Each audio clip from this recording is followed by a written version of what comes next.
All right, so we are going to record this tonight, and it will be available on the Nina or Professional Notary YouTube channel, but we also will send out a link for everybody that was here tonight. And we are here with Nick, and he's going to give us a presentation about an eJournal and all that good stuff. I'm excited to be here, only because I know how much everybody must love the new laws that require them to journal. That's got to be fun. Just out of curiosity, if anybody wants to participate and speak openly, you guys are in New York. How many of you guys have actually been currently, prior to the law going into effect, actually keeping a journal regularly anyways? Is that pretty common for you guys or not very common? Feel free to comment unmute for me. yourself. Oh, sorry. Go ahead.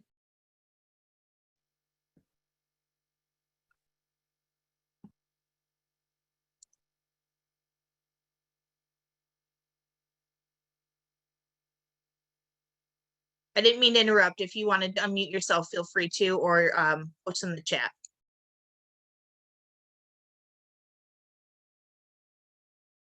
Yeah, I'd love to get anybody who maybe currently has been journaling already. I'd love to hear your input on how that's gone, since you're probably more comfortable with it than people who have not been journaling. But I also know that a lot of people might not want to admit that they don't journal.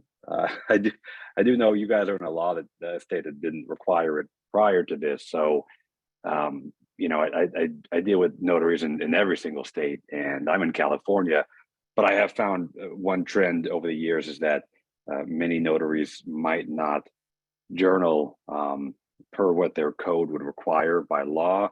And so therefore they don't like to talk openly about journaling if they're in a state that has strict requirements and they might not adhere to those. So I don't want to put anybody on the spot, but it's always nice to see kind of what the trends are for people journaling, because we've been around for a few years now, and New York has, over the past 6 to 8 months, become pretty big for us in terms of our user base.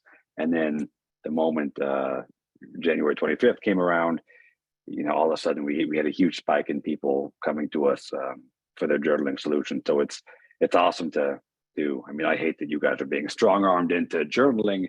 That's always unfortunate. And I'm not sure, maybe that'd be how it feels to some of you. I couldn't imagine if I have not been doing it my entire career as a notary, and then all of a sudden, bam, I have that requirement. I do like the way the law is written, and I think that's pretty awesome that they do a good job. New York did, in the way they worded it, leaving it open-ended enough for us to have a few different interpretations of it, but strict enough to pretty much nail down what it is that you need to capture at a bare minimum. So I find that was very well worded. I've heard from people who have said that they weren't very happy with the way it was worded, but my opinion is it's pretty darn awesome. So, and I see here in chat some people are saying that you've had some journals for general notary work and loan signings, says Delora. And Rosalie says for loan closings but not notary work, maybe like one-off or single documents and whatnot. And I'm always curious as to, again, why people would, why and how they journal, and why they do it the way they do. I kind of feel like I would want to just commit to journaling everything for my own record keeping. But Rosalie, you're saying that you've kind of gone on and off. Is that because you find it to be more useful for your record keeping to keep track of a more robust style of signing, like a loan closing that has a lot of documents? Okay, so she said yes to that. I'm just keeping an eye on the chat. So that makes sense. And then you probably, if you do any accounting, do it kind of sole and separate, and maybe use your own Excel sheet or your own system. Some people use Notary Assist or Notary Gadget, and there's a million ways people can keep track of the stuff that they do when they're notary work in general. But what I wanted to kind of highlight for you guys today, I'm gonna do a screen share in just a moment to actually show you guys the workflow in the app. Before that, I'm gonna kind of just look at the way that the law is worded and tell you guys why I like it as much as I do, and what my thoughts are on it, coming from the developer of a product that is meant to help you stay compliant with your law. And then after that, I want to have it nice and open for discussion. I love small groups below 50, below 40, even 20, because I get to really chat with you guys.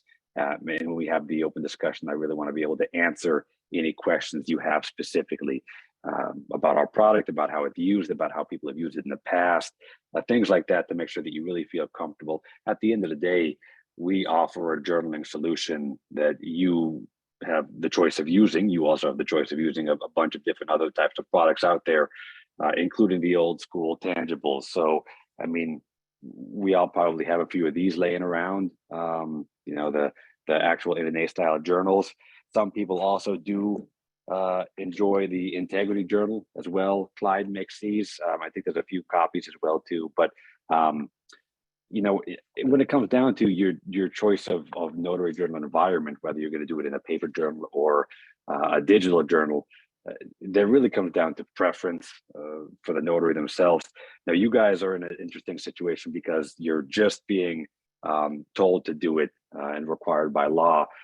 A lot of the users that I've encountered over the years, we launched about 2 years and 2 months ago, have already been doing something like this for their entire career. Like in California, we've had the requirement forever. So, you know, people have safes full of the journals that they've had to, you know, collect over the years. And so then introducing them to a brand new product, a lot of times has to do with, you know, reteaching them, and then maybe getting out of old habits, reteaching new ones, showing them how to use technology. Maybe there's a little bit of friction there. Maybe people don't even want to do it because they're happy with the way they've done it. Now, you guys again are in a great spot because you get to really choose how you handle this, the environment for your journal, and so that's where I do think our product comes in as something that's going to be much more useful for you now and in the future, and especially because we have a lot of future development for the direction that we're taking this.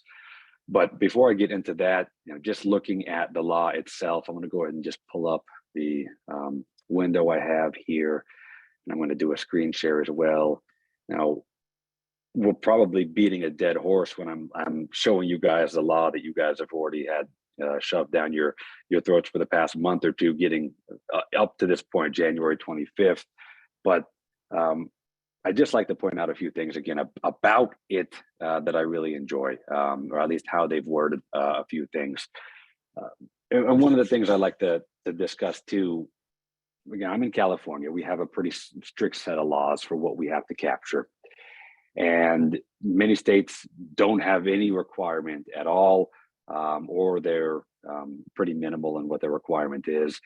So there's a lot, and every time I'm dealing with a new state or diving into a discussion about a very specific state, it's always useful for me to remind people that I like to look at the most important thing for me is the actual wording of the law itself, or the way the code is written, or the way the law is written. That's going to be pretty much paramount to anything. And it's interesting to note there have been times when I've noticed a state will have a law that states X, and then an entity that might interpret it or state something else as Y or Z. And so it's always important for me to kind of pull the focus to where I like to look when I'm reading new laws. This one here, you know, we have 182.9, which is a responsibility for record keeping. This wording right here is really what I want to highlight first, which is the requirements of the section itself that they have to adhere to. So if you take a look at A right here at the top, it pretty much states that in addition to any required video and audio conference record or recording, the notaries must maintain records sufficient to document compliance with the requirements of 130 and 135C, which those go into the description on the actual notarial act themselves. That's really, really good wording because they're emphasizing what it is that you have to document and the processes that you have to take. Now below, then it goes into the specifics, of course, and there are some nuances. Pretty much the same between whether you choose using a tangible journal or an electronic journal. You're going to have to capture the same amount of information. If you're doing an electronic notarial event, then you might have more that you have to add into the notes. But they do a good job also of clarifying that you can use any medium, whether it's going to be a tangible or an electronic journal. Now, one thing I do like to point out when I find something that's a little bit of a red flag for me, when I look at the electronic journal here, and I look at the requirements for 6 and 7 of a remote online notarial act, I don't perform those in California. We're not allowed to perform those. So that's not something that I do personally. And when it comes to laws around how they have to be recorded and journaled, every state handles it a bit different. And I do find the wording here interesting because I do emphasize that you have to have an actual audio video recording of the act retained in that notary journal. And so a lot of times if you use software for RON, you notice that they might reference it or link to that actual file itself. Now, I don't want to go too much down the rabbit hole here, but one of the features that we are building out with our notary journal is a RON specific journal that will be sole and separate from the notary eJournal that will allow you to actually upload that audio video file. And to me, that's very important. Coming from being a notary, understanding that having control and possession over the data is going to be very important, and not just maybe referencing it or linking to it. So that was only the only thing I found to be interesting, because this leaves it open to interpretation here, whether or not that means that if you use a RON service that just has a link to a Zoom file that's stored externally, will that suffice for the requirements? I would say most likely that's going to be the case, but just looking at the nuances and the specifics of it, that's why we're starting to develop features that will help you actually retain all of that information in one spot. So that's what our product really does in terms of prompting you through steps to gather as much information as you possibly can in a way that's going to be as effective. Some of the most important things for us are data security. That's a no-brainer. But then on top of that, it's going to be efficiency of the tools. So everybody knows that the notary industry itself has been heavily reliant on paper for a very long time. And that's not necessarily a bad thing. I'm not the biggest fan personally of RON. Maybe that's because I just enjoy the face-to-face interaction and being a public servant. I also enjoy knowing that I'm doing my best to deter fraud. Yes, there's a use case for RON. I don't think it's going to take over loan signing work and certain things like that. But, my own reservations aside, really what we do is we just prompt you through capturing the information and then retaining it in the most secure way possible. And then, of course, using the tools with the technology that we've developed to just help you do it faster. We've been doing journaling for a long time in California, and one of the biggest things is the fact that you're creating a line item for just about every notarial event that has happened in front of you. If you're doing a loan signing for 10 documents with 2 signers, that's going to be a lot. It's going to be a lot of entries that you have to create if you are doing it per what code is requiring you to do. And I do know a lot of notaries that will take those shortcuts. So I do think that it's something to be aware of. We want to make sure that you can use the tools to efficiently capture the information without having to cut corners and then fall out of compliance with what your state is requiring you to do. So those are a few things that we like to highlight, or I like to highlight when I talk about what we do. Now, I was a notary for, I'm on my 3rd commission now, and that's what started me to develop this product, was that there was no digital notary journal out there. Now for California, it was a different hurdle that we had to get over because we had to capture thumbprints and nobody did it. So our biggest claim to fame, if you will, is the fact that we do have integration with a Bluetooth thumbprint scanner, and this is what allows you to digitally affix the actual digital thumbprint to the notary journal entry digitally, and then secure it all together in the same environment. So this we started development in about 2017 for R&D, and then we launched at the end of 2020. So our claim to fame was yes, we finally make it so that you can be compliant with California law and capture thumbprints. So a lot of notaries ask, are you just a California product? And no, our biggest states are California, Florida, Texas, and New York. It's become very large for us as well too. And I've actually been surprised to see how many notaries in states outside of California already have capturing thumbprints in their normal workflow for journaling. And that's something I was surprised about. I didn't think anybody would do it if they didn't have to, because it's just the extra hassle. But of course, you look at it the other side and you say it's very important to capture as much information that can protect you as a notary as possible. In the case that you actually do have to present your journal, maybe in a court case or the Secretary of State's asking for it. My wife is an escrow officer of about 2.5 decades, and she's a notary as well. She had been the whole time. So, her and I have both dealt with situations where we've had journal entries subpoenaed. We've been a part of a court case that was looking at the journal, and that really, when I look at the whole purpose of that, I look at what is our job as a notary, and one of the big things that we do for the community is to help deter fraud. And so I do take pride in helping out in a situation like that, the same way I do take pride in participating in jury duty, because we get to participate in the way our system works and the processes. And so having as much information as you possibly can to protect yourself as a notary is super important. And so that kind of goes back to the thumbprint scanning. I was just surprised at how many people outside of California do it. I will show you guys that, but I won't bore you too much on it. And what I'm going to do is I'm going to go ahead and just open up the app itself, and I'm going to do a screen share so that you guys can see my screen and on my phone, and I'll walk you guys through what I'm doing here. So give me one moment to pop this up. And maybe somebody can give me a thumbs up or an indication that they can see the app. I just want to confirm. Maybe a verbal okay would be good. Okay, I see a thumbs up. Thank you, Rosalie. Perfect. So this is the landing page of the app right now. You pretty much land right in it, and you see your journal history. You have your menu right here, and then you have the ability to start the signing. So, I'll briefly show you guys the menu options. Some of the things that we have created have come from a place of me being a loan signing agent myself. So my experience was with a large volume of documents in a single package, and then lots of those on a day-to-day basis. So a few of the things that we created were features specifically geared towards or benefit the loan signing agents the most.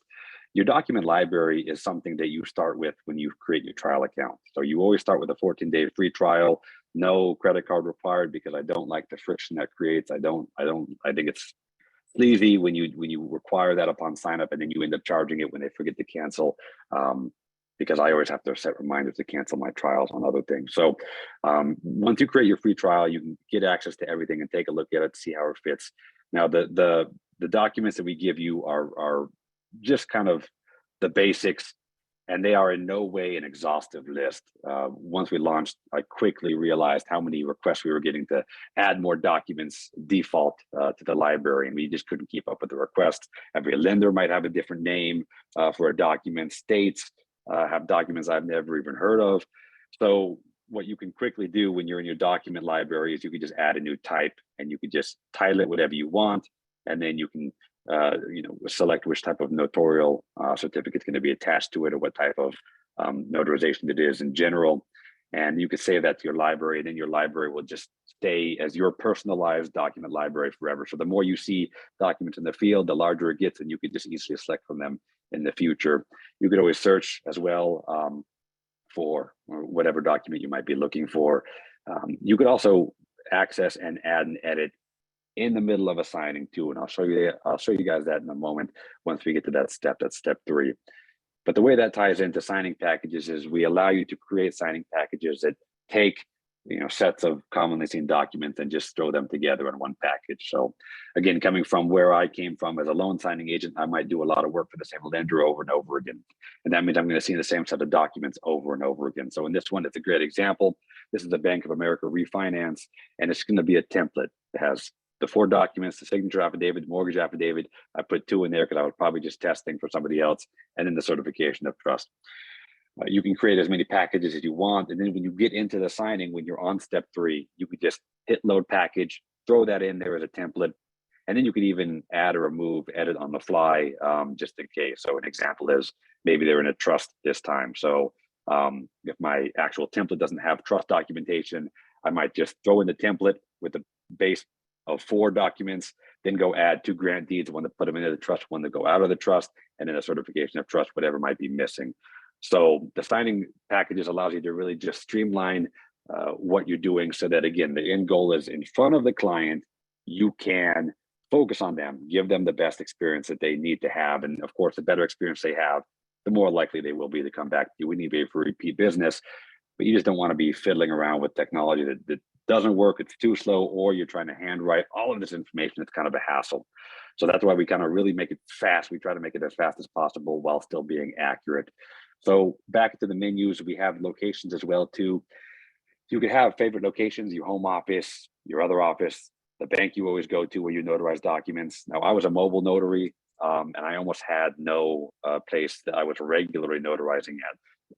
So I didn't use this often, but we quickly had a lot of requests for being able to save locations. And that's one thing, guys, I'm gonna iterate, and you're gonna hear me say often, is that I'm a California notary and my wife's a California notary, and we have users in over 40 states now. The only way this product gets better is with the feedback that our users give us. And so we are always appreciative and open and asking for feedback, because I don't know how every state might do certain things. And I have a very, very good knowledge base for all the notary journaling laws, but it's hard to keep up, and especially with the habits of notaries. Some might not like things a certain way. Some people might have to do something a certain way.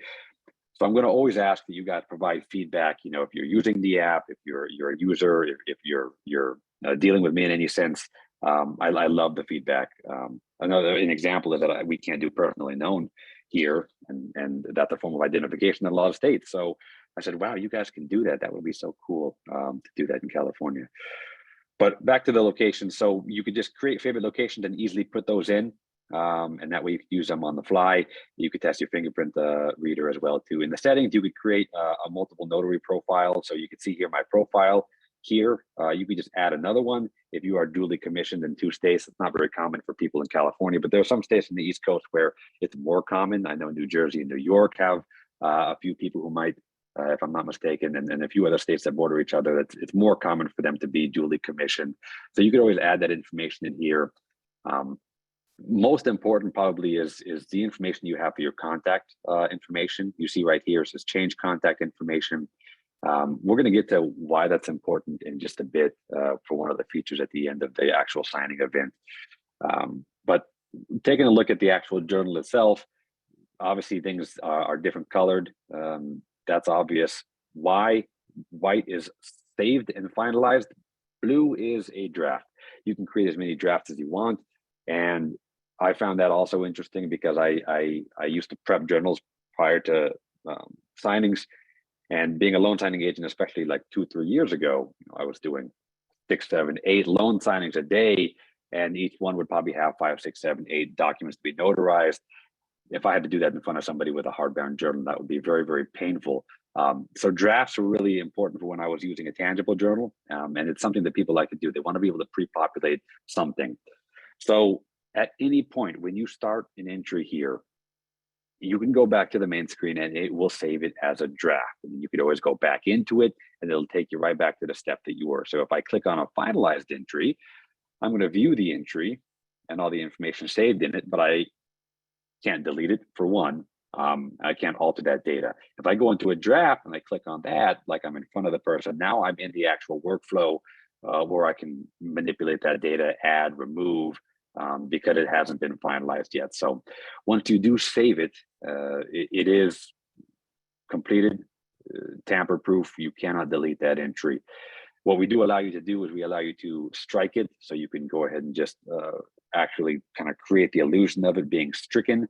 And if you want to do that, you can just long press on it and it says strike signing. So when you strike that signing, it'll just prompt you to make sure you know what you're doing, and then it'll create the illusion of it being stricken out. And once it's stricken out, well, the data is still there, but that doesn't really matter because at least you have it visually stricken. And I like to relate it to, if you're keeping up with where my thought process goes, how does it relate to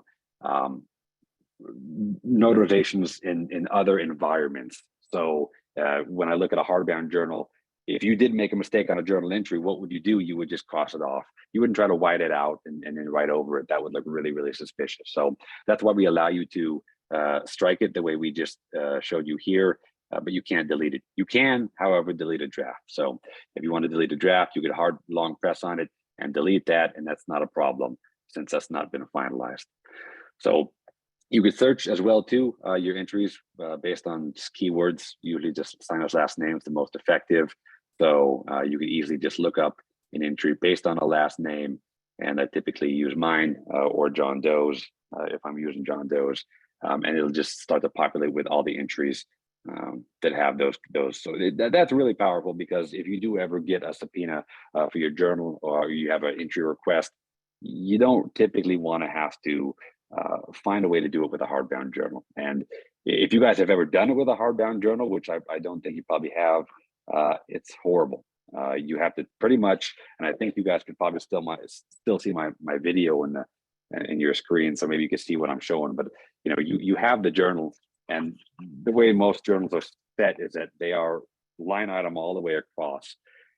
That is so hard to photocopy. You have to put like construction paper and things to block the other entries, and then put that on the scanner, and then scan that.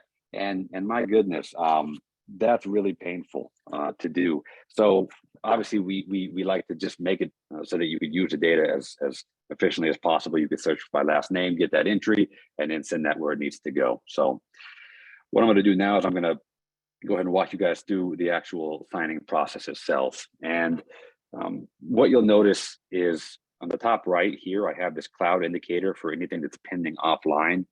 We're going to discuss offline functionality in a moment, because this does work offline. It has to work offline, because you might be in a rural area where you don't have connection to any services, and you still have the requirement by law to journal. So we do have offline functionality for you guys. And that's actually what we just saw a moment ago. It was having trouble connecting to my Wi-Fi, and then it had a yellow banner that said, "You're not connected."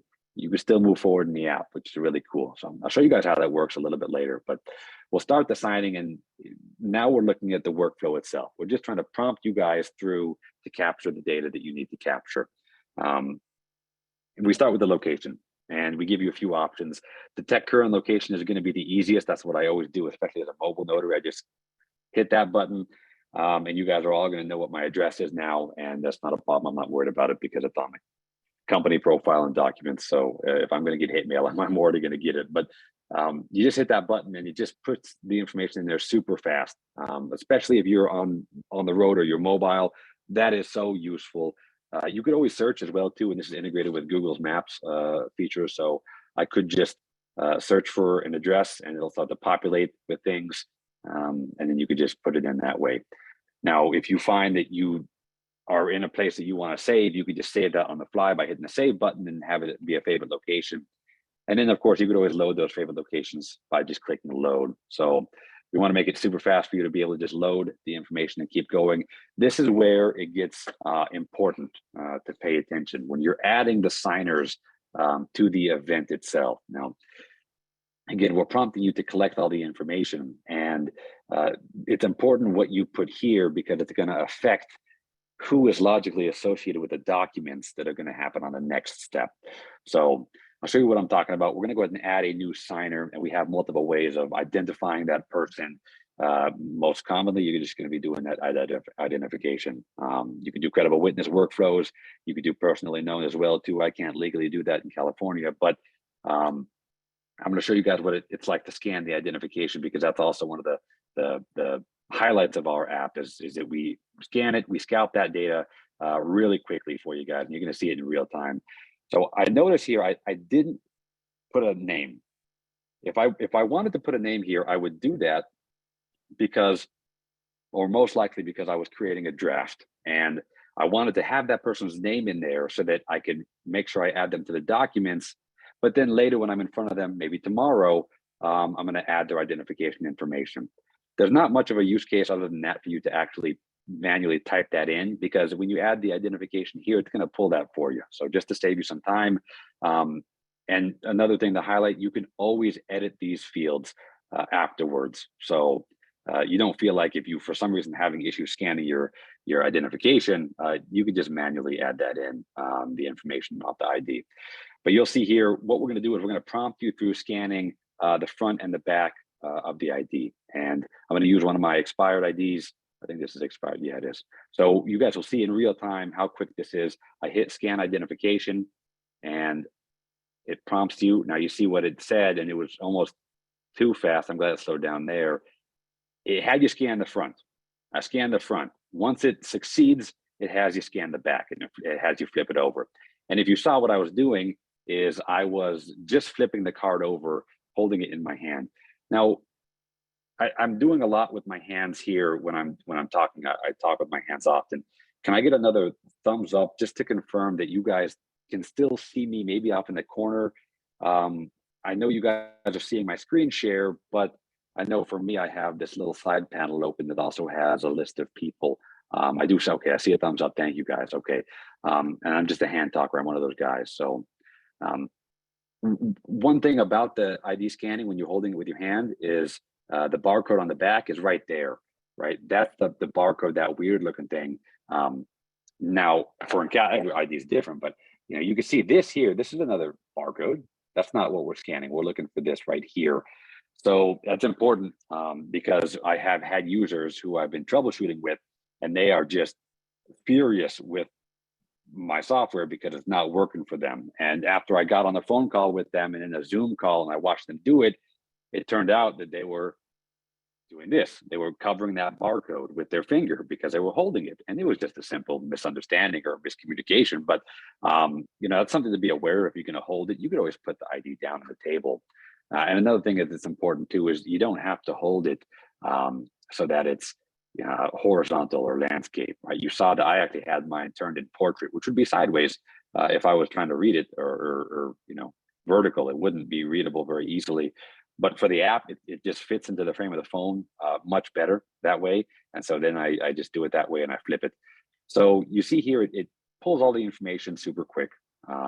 And I think most important to point out, this is my expired ID, is we give you a yellow warning flag that says, hey, it's expired. Right? So you see that right there, and that might alert you that, hey, you got to be aware. Maybe you have to ask for a different form of identification or whatever your state process is for handling IDs. And in California, we can still use an expired ID if it's been issued within X amount of time. So we don't make that a hard stop for you. You'll find that we do have very few categories for information that is a requirement without us allowing you to move forward. We don't want to intrude and tell you what to do. So in this case, we just say, hey, by the way, it's expired. You might want to look at it. So I just scanned that. I added that person. And now you can see their information right here. Now, we do have the ability to add another identification down below. And this is something where people have gone down the wrong path and they've clicked that button to add the spouse's identification. That's not what you want to do. They're going to be a whole different signer. If you wanted to, for some reason, add another identification for this person, you can add one, and that way they have two. Most of the time, you won't. You'll probably just have one. So then you'll hit save, and now I'm going to have this person as a signer. And I'm going to show you guys what it's like to have two. I'm going to scan my own ID again and just pretend like it's the person's spouse. So I'll hit add signer, and I'll show you that same process. You can see me scan it in real time again, as me flip it, and there we go. So that was all of about 4 seconds. That's really, really fast compared to what used to happen or what would happen if you had to handwrite that. That would be a very, very painful process for you. What I'm going to do now also is I want to highlight another one of the features that we have. I'm going to get my wallet with my other ID. I take a lot of pride in being a notary, being a public servant. And again, I talk about how deterring fraud is very important for us, making sure that we identify the witness, the person correctly, the signer correctly, whoever it may be. One of the newest features that we have rolled out about a month or two ago was for our IDs scanning technology to alert you if the front and the back don't match. Now, why would that be? Well, if you have somebody who's printing out fake IDs, the front won't always match the back. They might just print that front to make it look as good as possible, and that barcode might not be embedded with the correct information. Now, that doesn't mean that all fraudulent IDs aren't able to get past this type of technology. They can make fraudulent IDs that they can easily get past most things if they pay a lot of money for them. But what we like to do is we like to utilize technologies to make you a better notary or give you a better set of tools to do your job. What I'm going to do now is I'm going to show you, I'm going to rescan that ID, and I just put my updated identification side by side with my old identification. And I want to show you guys how that looks. So I'm going to scan ID again, and I'm going to scan the front of my new one, and then I'm going to scan the back of my old one. And this prompt that just went away for some reason, I think did it go away? Okay, no, I just changed my window. Okay, you're good. So I think you guys can still see this. If not, yell at me. But now we have a scan difference dialog. And this tells you everything that we found different between the two identifications. In this case, it's my expired one compared to my new one. So the only difference was my change of address. The driver's license number for us in California is going to stay the same. The expiration date would be different as well too. But in this case, we're highlighting, most importantly, the fact that you might need to be aware as a notary that there might be somebody impersonating somebody else in front of you. That's the goal here of this technology, of this feature. We scalp the front when we do that front scan. It's an optical scan. It takes the information and it puts it into the fields. And then we also take the data embedded on that back. Now, if they are the same, they just get input into that field and there's no problem, which is typically what happens. If they are different, then you get presented with this screen. And that's where, again, you get that red flag, and you as a notary get to say, okay, well, let me look further into this. It might just be a simple error in the way they printed the card. I've had a user who said, oh, well, my third middle name wasn't embedded on the barcode, but it was showing here. Or maybe there was a dash in the actual serial number here in the front that wasn't embedded in the back. So we don't want to hit the panic button, and we give you guys, a pretty good, explanation of what you should do here by just saying, hey, look, here's what we're doing. Could be an error. Just try to scan it again. And you could go ahead and just hit rescan and go through that process again. You can select which value you want as well to input as well. So if you decided after you did that, you found there was a difference and one was an error, and you want to just throw in one of the other values, you could select whatever that value is and then hit OK and move forward. So again, the biggest highlight here for that tool is to help you deter fraud, or at least give you a red flag or a warning that says, hey, I might want to look into this a little bit more, and maybe this person is who they say they are. Oh, I've now added that second signer, and we have two people. Again, they're both me, but just pretend like they're two people here for the sake of this demo. Step 3, I consider this to be the meat and potatoes. This is where you can load a signing package like we talked about. If I click that button, it's going to throw it in there. I could save a signing package on the fly, which is very useful. If you're just creating a set of documents and you're like, oh gosh, I do these all the time, let me just create a package. You could totally do that. You can put the notary fee here, additional notes, and then your documents. So we talked about the document library being something that you could edit on the fly, and this is what I'm talking about here. If you're in the field and you have a new type, you just create that new type right here, and then it'll be usable right away. And then you go ahead and just add whatever documents. Maybe there's 3 mortgage affidavits. That would be really weird, but you never know. So now I hit add, and I've just added all those documents. Now, I could save that as a package if I wanted to. I probably don't want one that has 3 mortgage affidavits, but this is important to show you guys now, because now you have a few options. You can edit the notarization type, and the use case for that would be if the document in the library is maybe an acknowledgement, but it's supposed to be a jurat, or maybe the one that's in front of you is a jurat and it's supposed to be an acknowledgement. Sometimes I've seen out-of-state docs that would, under normal circumstances, be an acknowledgement for me, but all of a sudden they have jurat wording and they want it taken care of. So whatever the use case is, you could change that on the fly, add notes pertaining to that specific document here. And then most importantly, this is where you can remove somebody from the document so that we don't logically associate them with it on the back end. So let's say, for example, the use case of that would be a husband and wife. This is very common, husband and wife. One of them is a title-only borrower, and then that means they're not on the loan. So the one spouse is going to be on the majority on every document, right? All the loan documents, and then of course all the county documents, all the deeds. But the other person, they're not liable. They're not signing the note, and they're not on the loan. So they might only sign any of the county recording documents, the deeds of trust. So if they're not on a document, you could just go ahead and hit the check mark next to that person's name, and you're going to go ahead and remove them. You can see there, I just removed me from one of them. I could do the same over there. And that way the backend won't logically associate them. And this is how we prevent you from having to restart this whole cycle for two different people. Right? We have one notarial event that's happening, if you will, or one signing event. And that signing event might encapsulate multiple different documents being notarized, multiple people. They might not all be on all the documents, but you could still just jam it out in one actual session. Another one is maybe spouses, parents who are going to be on title. They might only have one or two to sign. You could throw them in here and make it easy as well too. So at this point, I'm going to highlight that the top right says draft save. Now it's been saying that the whole time. Every time you do something, we save the draft for you. And that tells you, hey, this is saved. If you go to the history, that information is going to be there and you could always go back to it. So I just hit history. And now if I want to go back into that signing, I just click on it and I'm back into it. So we're constantly saving the draft for you. You don't have to do anything special. Everything you do is saved as a draft until you either delete it or you complete it. That was kind of cool. That rhymed. I should definitely use that as a slogan or something. That was cool. So now we have signatures. Very straightforward.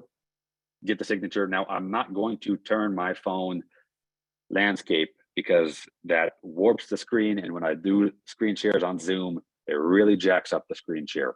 But what I always do when I'm putting this in front of somebody to sign on screen is I hit the add signature button, and then I go ahead and just turn it so that they have a larger writing area. And that way it's much easier for them. A lot of people like to use their iPads or their tablets as well too.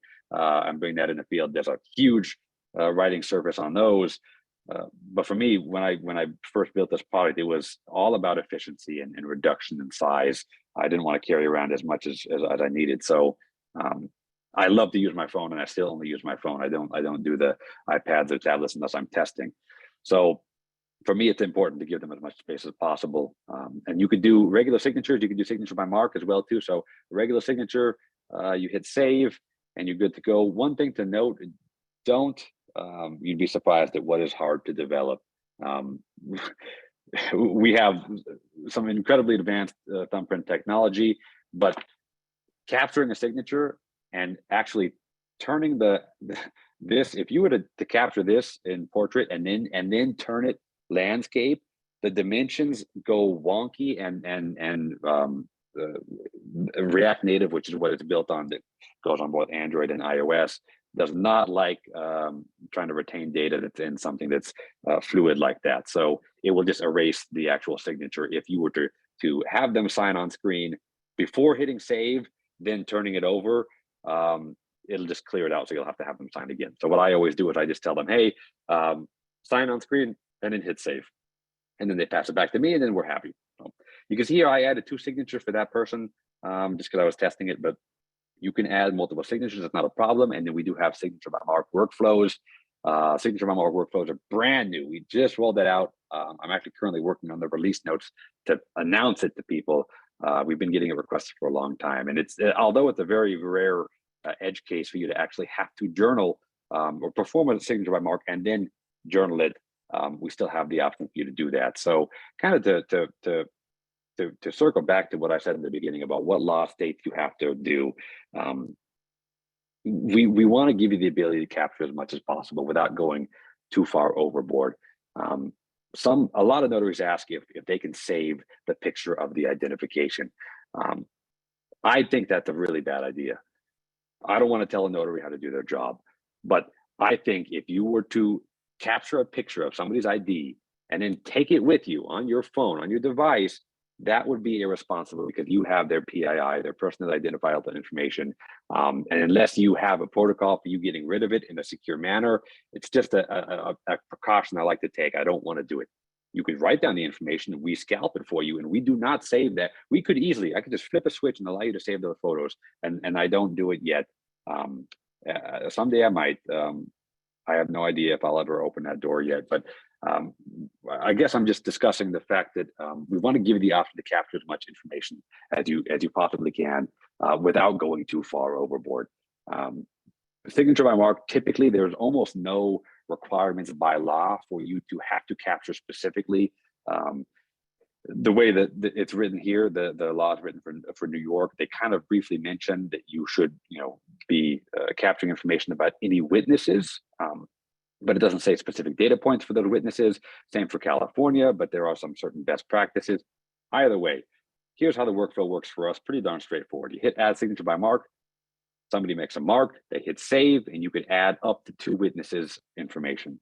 Their address, their identification, you could scan it the same way we did, and their signature. You don't have to capture all those data points, but of course, if you're going to move forward in the workflow and claim that it was a signature by mark workflow, you'll want to at least put one set of information in there for one witness, and then you just hit save and move forward. So I'm not going to do that. I'm just going to go ahead and just pretend like this is a normal signature. And then we're going to move forward here to the next step. Now, the next step is the thumbprints, which you guys will most likely never have to do by law, and probably won't decide to do as a practice in your business, because it's just more friction. But we do have that functionality where you can just hit add fingerprint. I have the scanner in front of me here. I turned it on. All the connection happens in the app, which is great. I hit connect. It connects to it right away, and then I hit capture fingerprint. And I just have that client hold their thumbprint down. Now, you see it stay downloading, and this is very fast. I know it's very slow. It used to be slower. What we're doing here, just so you guys understand the way the data is being transferred, is not transferring an image of a thumbprint over to my device. That would not be a very secure way of handling that data, in my opinion. What we do is this unit will send what they call packets of data, and those packets of data are going into the application, and then our internal systems are parsing them and creating the image that it's supposed to have. So we're creating the image based on those packets, but it's not an actual image that gets transferred that easily and that simply. So just so you guys understand that process takes about 10 seconds. And that's because we're taking those packets of data and then we're creating that image. Then you just hit save and you're good to go. Then you could hit another one if you want to hit the other person's thumbprint. If you didn't like that thumbprint, maybe you felt in your opinion that wasn't dark enough, you could just retake it. And the same protocols for if you're doing an ink pad. Some people have really worn out thumbs, or they have rarely any prints. Sometimes you just give it one of those and you have them push on it. So that's it there. Now we get to the last step where you can kind of review everything you've done. If you need to quickly add a document or a signer, you can do that with those blue buttons right there. And then now we hit this complete button. Now this is the last step for you before it completes and you cannot tamper with it anymore. So one thing I do tell our trial users is if you don't want to have a test entry that you made stick with you forever, don't hit complete. Just hit cancel, go back to the draft, and then delete that draft. In this case here, we're going to circle back to why it was important for you to have that contact information. You see it here, easily accessible again, which is great. You could access it through the menus or right here. And this is for you to brand yourself as a notary, as a business, especially if you're self-employed. You could change your contact information to be representative of your business itself, or just your name, whatever email you want to use. And then you could ask the signer if they would like to receive an email copy of this notarial event. So a few things about that. Here's what will happen. If they say yes, then they can just put their email in here. You'll hit the add button, and then our backend will automatically generate a very generic email that goes to that signer or anybody's email that you put here. And it just tells them pretty much the who and the what and the when and the where. You just had a document notarized by, and then we use your contact information. These are the documents that were notarized, and that's pretty much the gist of it. Now, there's a few things happening here. Number one, we want to make it so that if somebody has to request a document from you, a notary journal entry from you, that they can do so easily. If everything is just done on paper, and then all of a sudden they need to somehow request a copy of a notary journal entry, and this is just a civilian asking for it because they have the right to. Every state's different, of course, but they typically have to have a few pieces of information, maybe a last name, maybe a month of when that notarization took place. We want to give them that information so that they can easily access it. More importantly to you as a notary, for branding purposes, if you gave them a great experience and 5 months later they have to get their trust redone, the chances are they probably don't have your business card anymore, because people just take business cards and they toss them. But if they know they can go into their email and just search for, you know, some keywords pertaining to the notarization, notary, and then this email pops up and they can easily contact you again because your contact information is right there. That's the goal here. We're trying to make it easy for you to provide a really good service and then ideally get repeat business from that. So this is not a requirement. They don't have to put an email address in here. And of course, don't be pushy. And then of course, for anybody who is excited about the opportunity to get those email addresses, you don't get them. I don't give those to you, and I'm sorry. A lot of people have asked, great, now I can just add those to my CRM and my customer list, and we're all about integrity. And while you can do that on your own, asking for their email address, we don't want to make it too easy for you to put somebody in a position where they're uncomfortable in the space of being a notary and in the customer's data. We don't want them to just think all of a sudden they're scratching their head, how did I get put on this guy's email list for his notary services? Oh, it must have been that stupid app he was using. Darn. That's what we want to avoid. So we don't want to just give you that information so that you could easily spam people. And I'm not saying that you would do it, but I know there are notaries who do that kind of thing, and that's how they conduct their business. And I'm not going to say anything bad about it, but you can't get those email addresses that you put in here. So I'm sorry about that. But the point is you can brand yourself, which is really cool. And then you can hit complete, and then it's going to go ahead and cycle, and it's going to go ahead and complete. So you see it says you can't make any more changes. It's been marked as complete, and then it's going to try to upload it to the server. And it just did that. Now, those typically happen right about the same time. But it's important because what we want to look at right now is what happens after the event itself. Once it's saved, you go into it, you can go ahead and take a look at a few of the important timestamps on the top. When did you start the entry? Which might be a day prior if you're doing a draft. When was it marked as complete? That's important. That's what we're going to mark your journal sequential based on. So we're going to make it chronological order based on the completed timestamp. And that way you can have a lot of drafts and you don't have to complete them in the order you created them. And then we have the uploaded timestamp, which is typically right after the completed timestamp. But if you're offline, at that point, you might not be uploading it until another hour or two later. And so it's important to differentiate between completed and uploaded. We have the unique identifier right there, which is our internal way of you know, kind of hashing out what is our data and what is legitimate as an entry and what is not. Then you could just kind of look at all the different things. Now, the only thing you can do in terms of editing this is you could add notes. And that's really important. A lot of people like to go back and just add notes at any point in time. Maybe after the fact, you could do that. You could totally do that. But you can't delete the original data entry. Again, tamper evident, tamper proof. We don't want you to just delete it and have access to delete it. So it's locked. And then most importantly, you have an audit log of everything that happened. Every action you took is timestamped. Now, this is huge, massively impactful. If you had to defend your stamp, your action in court, or if the Secretary of State is inquiring about something, you have more than enough data here to protect you. When you captured the information, when that person gave you their ID, when you scanned it, when they signed your pad, when you captured the thumbprint, no other journaling solution can provide that. Tangible, hardbound journal, not a chance. The only other notarial journals out there in electronic format, they don't have anything similar as well too. And we find this to be just so vital for the purposes of being a tool to help you as a notary. The audit log, it just happens in the background and it's attached to that entry so that when you export that entry, it's always going to be there so that you can, of course, just prove that this is the time that it all took place. So I think if I'm correct, I've hashed out the majority of the functionality in the app itself. And the last thing I wanted to touch on, but I don't need to actually show you in the app, is the offline functionality. We give you 25, not 25, I'm sorry, 12 hours from your most recent point of server authentication to continue using the app offline before we boot you and we say we need authentication again. So what is authentication? It's when you sign in. Now you have the option to have Face ID and Touch ID, so you can turn that on and off in the app. You could always do that.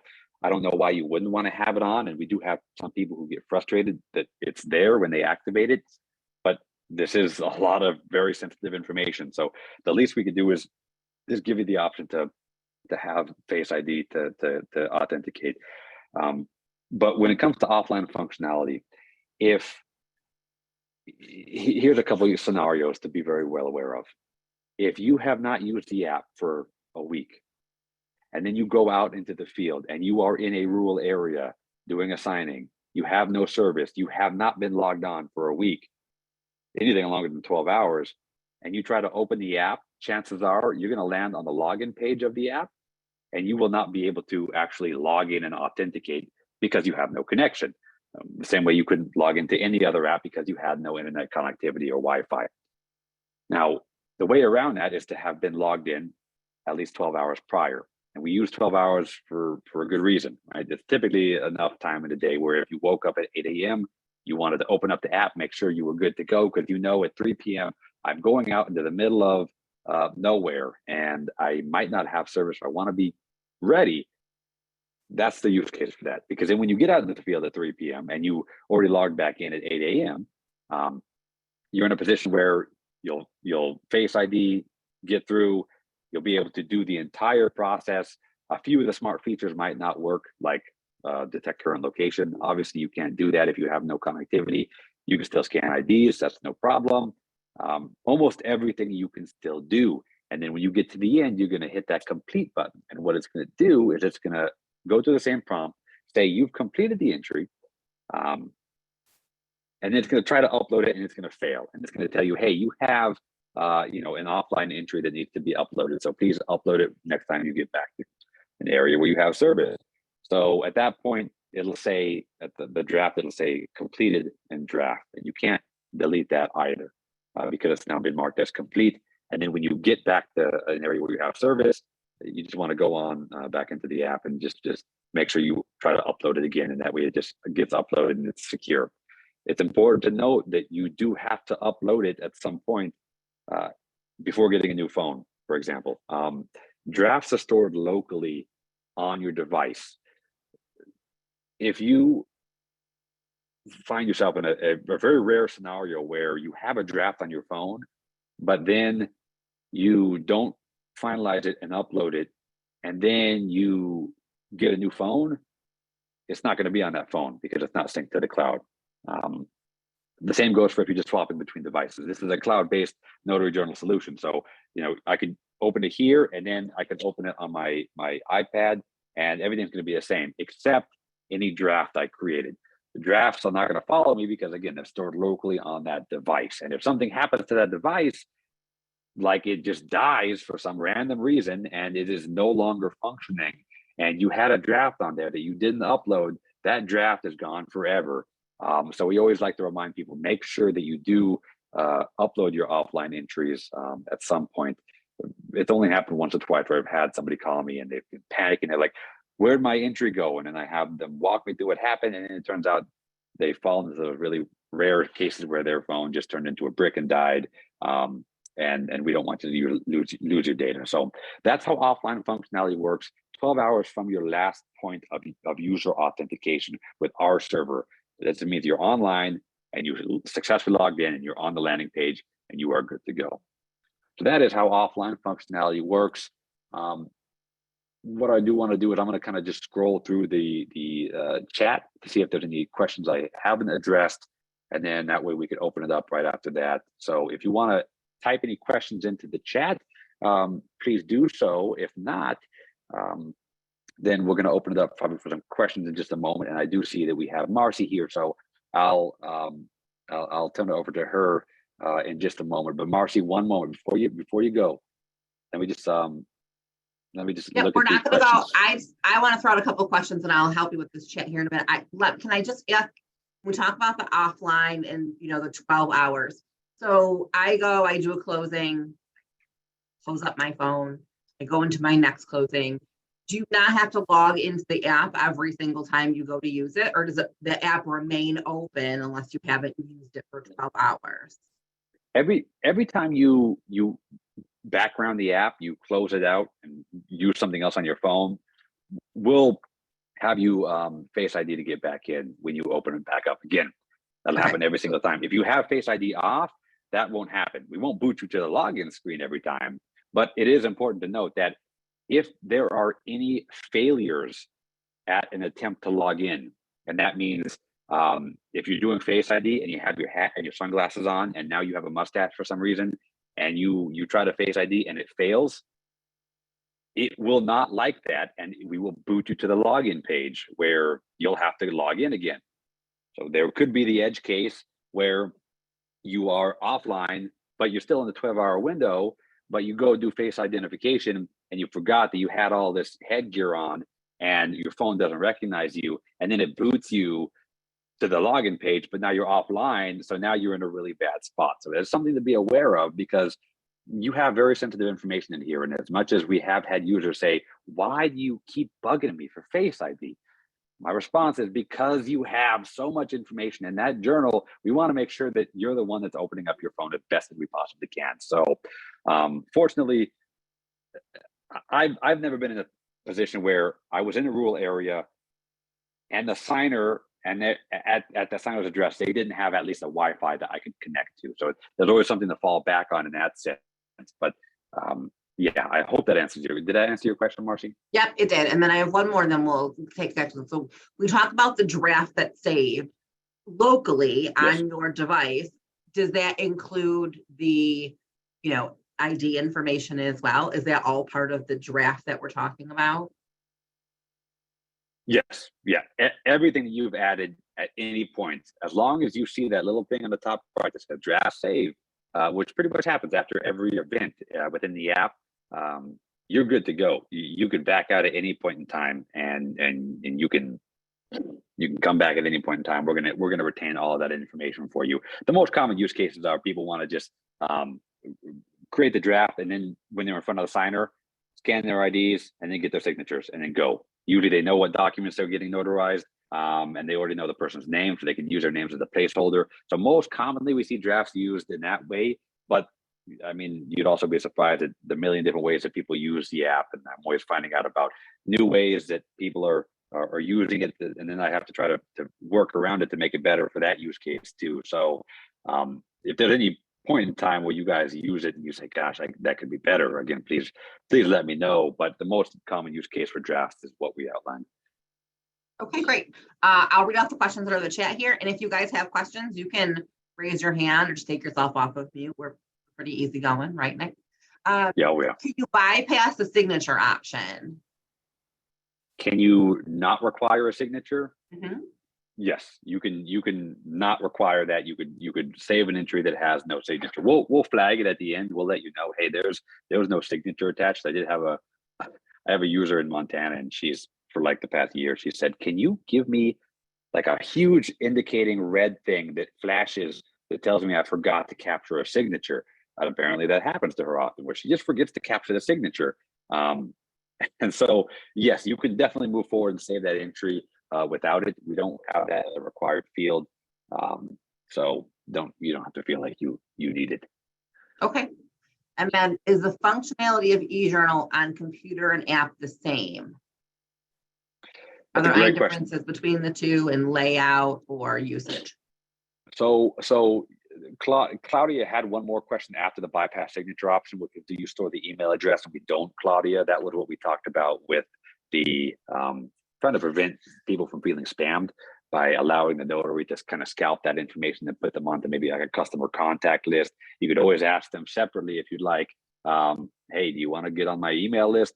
But we don't make it easier for you to do that by giving you that email address at this point. And then the computer and the app right now, no, the functionality is not the same. The web app itself is kind of a read and export only. You log in, you can access your settings, you could view the entries, you export the PDF that way, but you can't create a new entry on the web app. Now, when I say web app, I just mean the website where you log in, and that's going to change in about a month. So we're getting to a point now where we're going to allow you to do that, because the next set of features we're developing requires you to be allowed to do that. But the use case, if you want to just look at why we didn't build that functionality out first, was that if you're doing the notary journal contemporaneously with the Notary Act, which is what you have to do by law in New York, in California, the majority of states that have that requirement use words that allude to it needing to take place at the same time as a notarial event itself. In New York, let me see what word they have used in the law that states there. There it is, contemporaneously. That's the most common common word that they use. And that means that it has to be taking place at the same time. And then when you think about that theoretically with the purpose of the app to make your life easier for journaling purposes, the chances of you being able to be in front of a computer or a laptop and then also be notarizing documents, it's very intrusive. It's kind of clunky. It kind of defeated the purpose originally when I built the app. I wanted it to be mobile for the reason that you could just go out there, have it on your tablet or your phone, jam it out, and be good to go. So we purposely didn't develop the web app with the same capacity because the use case was very small. We're getting to a place now where we need to support that functionality, like I talked about, especially when it comes to looking later down the line with apostille tracking, which we're working on, and RON journal entry tracking. These are things that will take place or potentially take place in front of a computer. And so that's going to be about a month or two.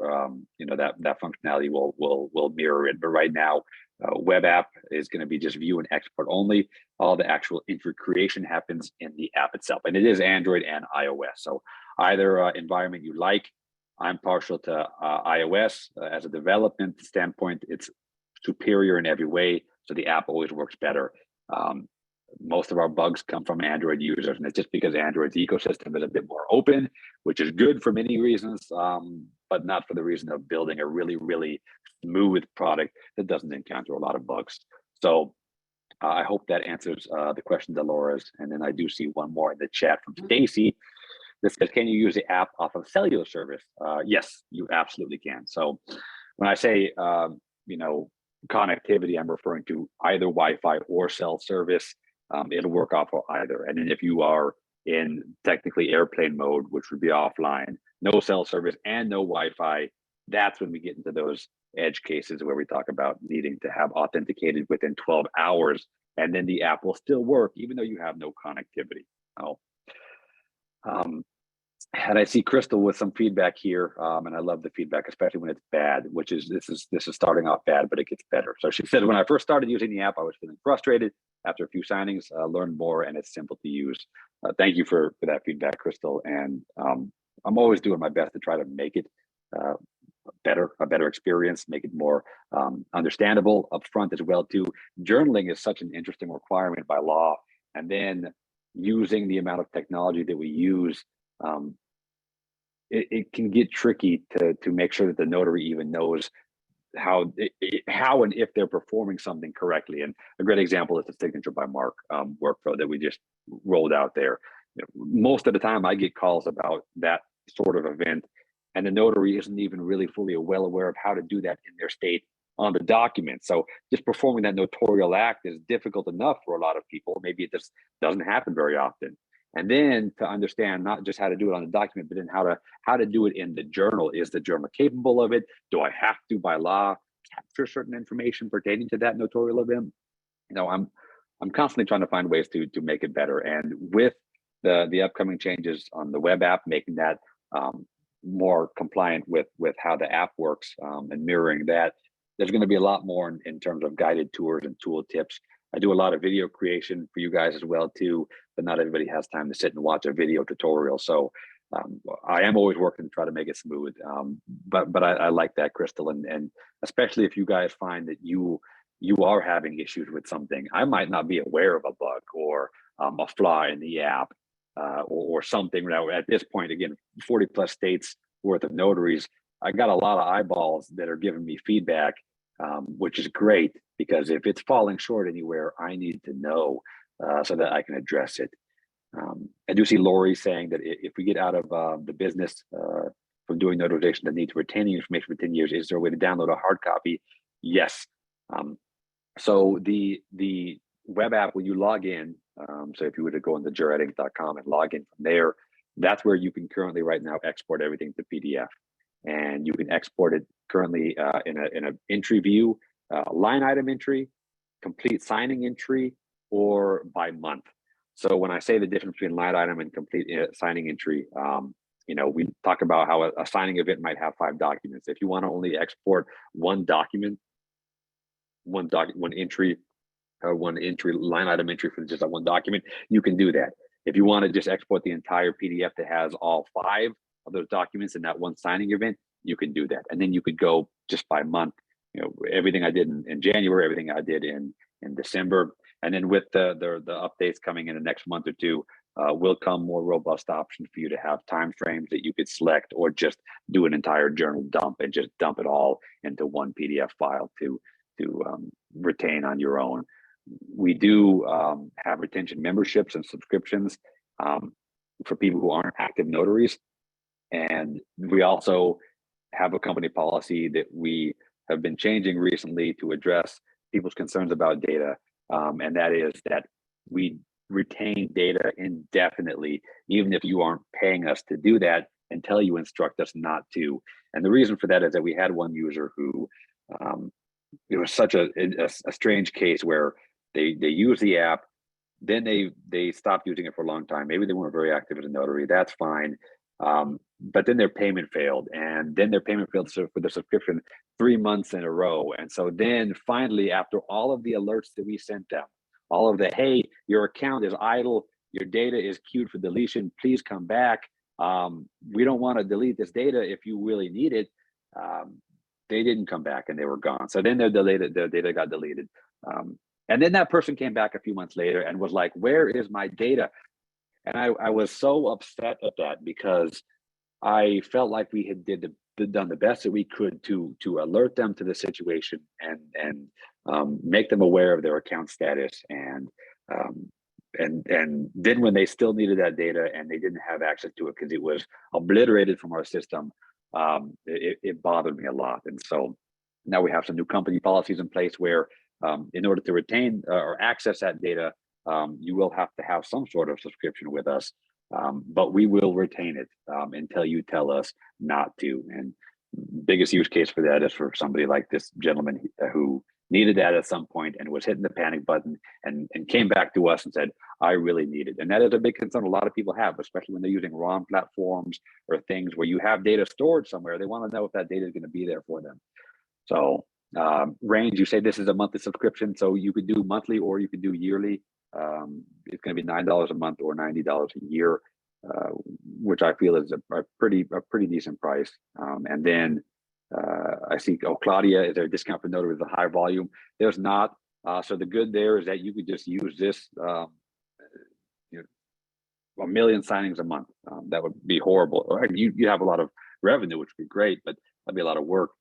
We don't cap data usage, and that's one thing I really don't like. One of our other competitors, they do have tiered subscriptions based on usage, and that is overcomplicated for the business and for the consumer, and I don't like that business model. I want it to be very frictionless. You pay one price and you have access to the features, and that's all you got to deal with. And I do feel like $9 a month is a good price point, or $90 a year, and I think it's pretty fair. The retention subscriptions we talked about, if you want to have access to the data but you're not active, you could downgrade to a $2 a month subscription where you still have access to it. But we talked about also the business policy to not delete data. So that means that even if you went away for 5 months and you didn't pay us, and then you came back and you said, I want a subscription now, can I have my data? We are going to have that for you. And all you're going to have to do is just have another active subscription in order to access that. All right, what other questions have we got? I'm going to let my dog out to go potty real quick. Let me just open this door. Good girl. Any other questions for Nick before we conclude for this evening?